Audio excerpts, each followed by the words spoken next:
মানুষের জন্য কত দরদ দেখায়, আর মানুষ আমার সিস্টেমে সিস্টেমে দিছে। নিজের বাপ মার এখনো পর্যন্ত কি দিলাম, তারা আসলে আমার জন্ম দিয়া ঠকছে।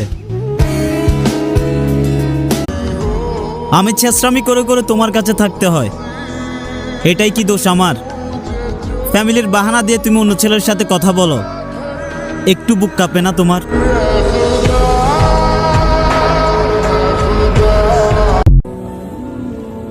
কারো ক্ষতি করে কি ভাবতেছেন আপনি শান্তিতে থাকবেন? উপরে কিন্তু একজন ক্যালকুলেটর নিয়ে বসে আছে, যেদিন ধরবে সেদিন বুঝতে পারবেন। মানুষের জন্য কত দরদ দেখায়, আর মানুষ আমার সিস্টেমে সিস্টেমে দিছে। নিজের বাপ মার এখনো পর্যন্ত কি দিলাম, তারা আসলে আমার জন্ম দিয়া ঠকছে।